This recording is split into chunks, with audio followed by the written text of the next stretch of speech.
So I am back in the USS A, or USA.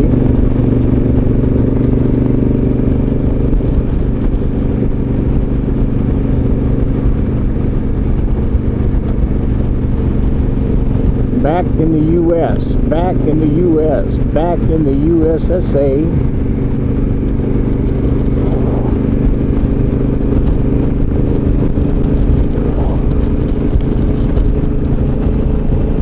It's overcast, but it don't look like rain. Since I've crossed the border and am on my way with forgetting to talk along this route, I thought I'd share with you a few of my experiences of getting across the border and some of the things I did after crossing.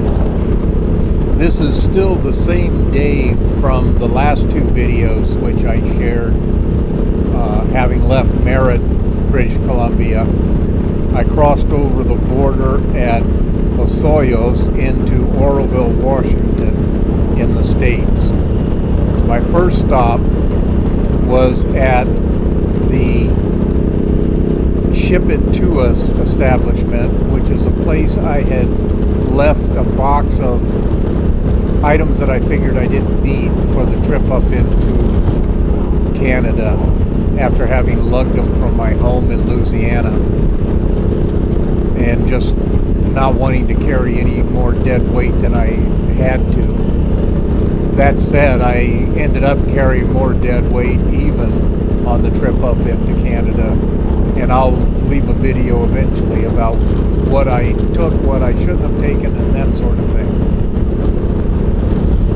One of the first things I recovered was my equalizer.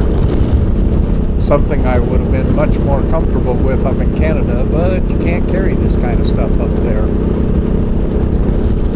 If a bear decides to partake of you for dinner while you're camping, a 10mm is not a bad companion to have with you. So I left a number of things and actually decided to ship them back to my house. I boxed up some of the stuff I had carried with me into Canada and some of the stuff that I'd left, moved some things around here and there, and shipped the box back. It cost me about $50, but I figure it was worth it. I didn't need to lug it anymore. The border crossings going both ways were excellent, and that's why I like to go across the border at oddball towns. The smaller crossings, you seem to have less issues with border agents and their egos. Very quickly went across going both ways up to Canada and coming back from Canada. So that was a nice experience.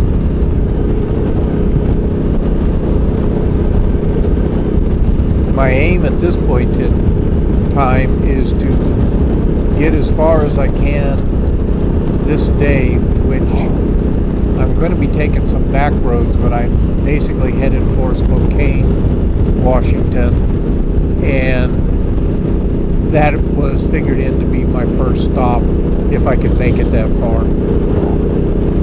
I crossed the border at about noon, and it was just after 1 when I left Ship It To Us and had everything repackaged and ready to go.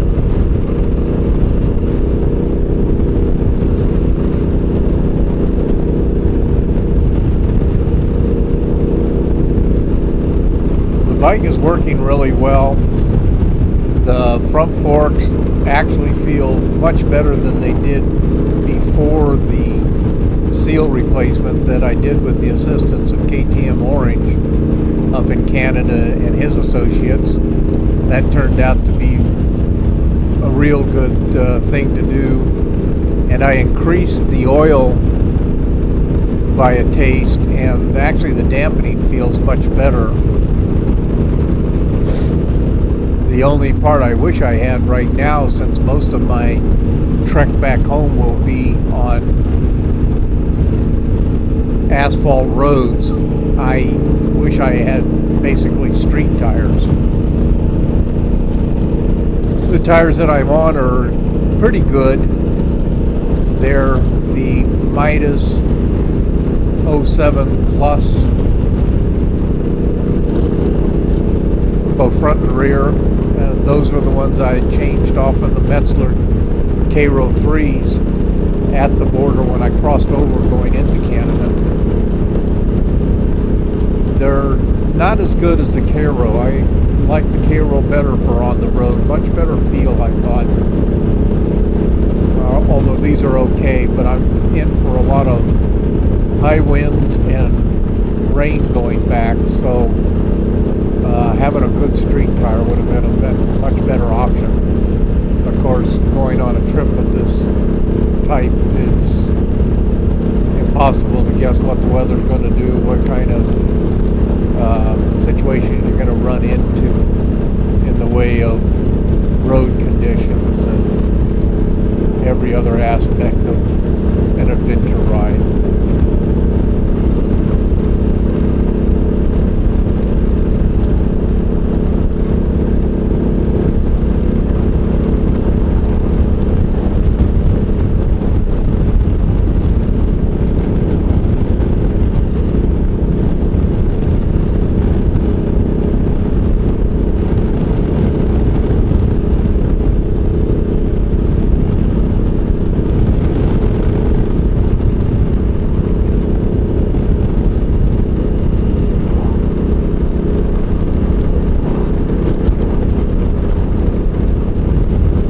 As you can see, I'm fiddling around with the phone trying to do directions and such on the Google Earth, or Google Map rather. The Garmin isn't even turned on because I just can't trust anything about it. The phone isn't doing me the best because my holder is terrible, so I can't push on it hard enough to make map changes. My glove's not reactive to it. And I have changed my attire. When I was in Oroville, I changed into more summer mesh gloves, and my jacket now is open mesh. The weather is excellent. It's in the 80s, so it's a nice riding area for that kind of temperature and road condition. A little more traffic-y through these back roads, but this is the only way you get to Oroville is up this highway. And I will be going off onto a back road and heading towards Idaho.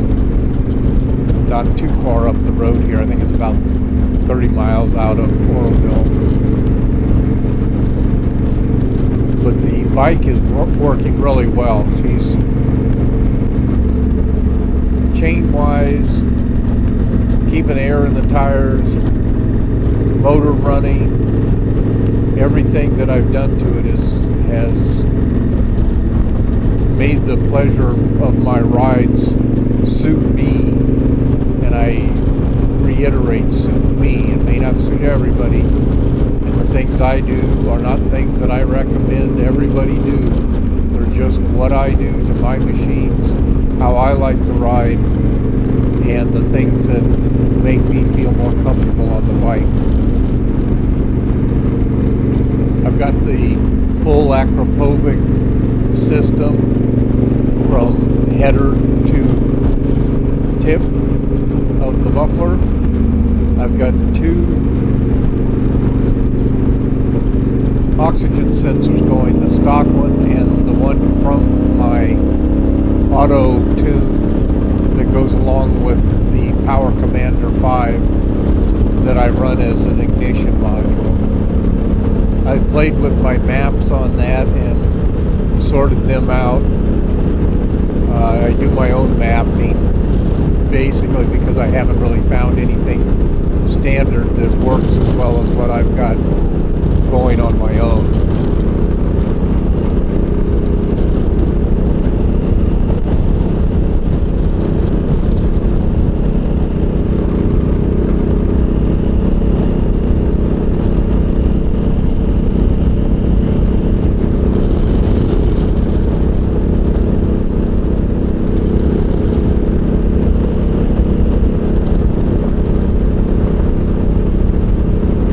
go along with the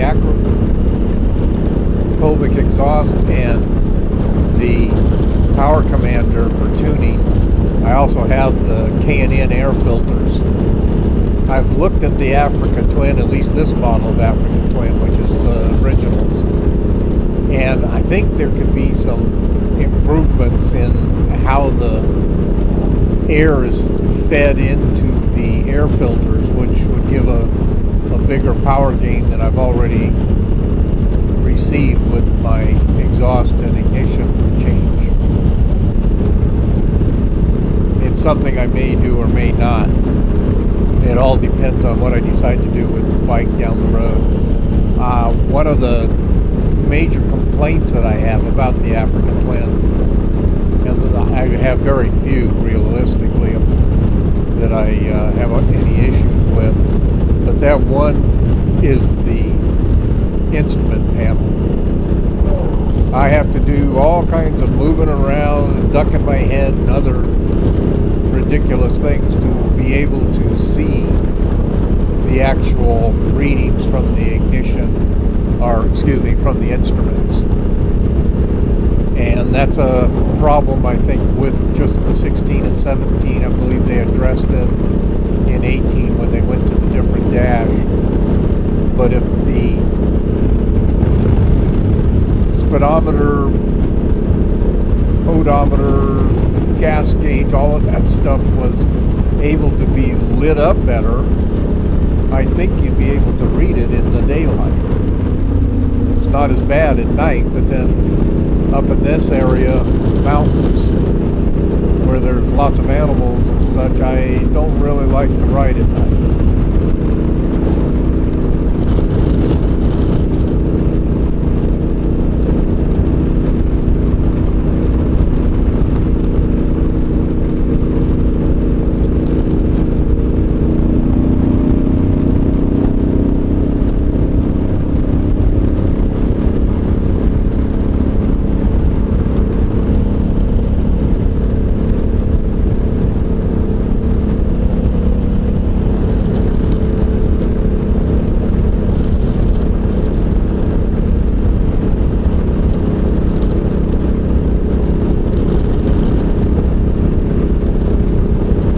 I'm running between 70 and 75 most of the time on good highways, and that's a comfortable speed. I could actually go faster, but anything after 90 I avoid.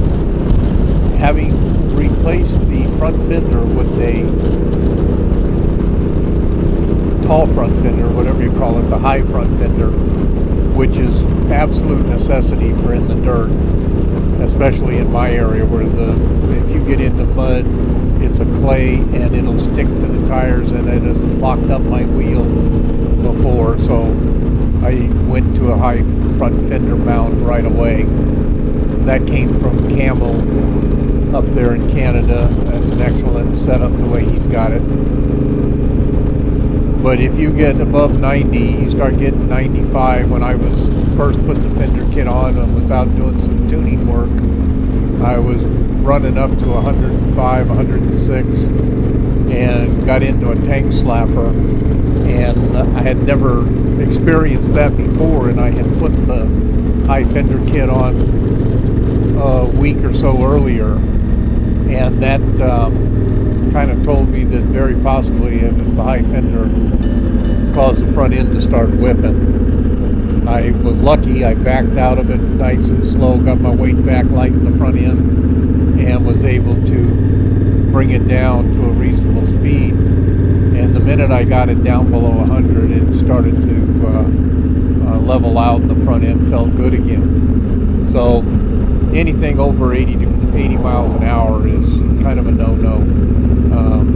I'll do it once in a while if I need to, but other than that, I stay in I leave that as a gray area, and I stay in that 70, 75.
so you can sit back and enjoy the view. There's only one or two little towns, although the one that I'm going through now is just about the better of the two. I believe the first one, Cordell or something of that nature, was not really a town, just more of a pit stop. But if you want to ride this area, this is the kind of terrain you've got, this is the kind of roads you have. Traffic at this time of year, which is in July, weather you can't depend on one way or the other. But enjoy the ride. If you have any comments or suggestions or anything of that nature, feel free. I'm open to everything. But be advised, I'm brutally blunt when I say things. I give my opinion and I don't pull punches.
Well, anyway, I forgot I was talking to you. We're in the U.S. and Washington State. I'm headed for the Spokane area. We get some different scenery. I'll give you a look-see.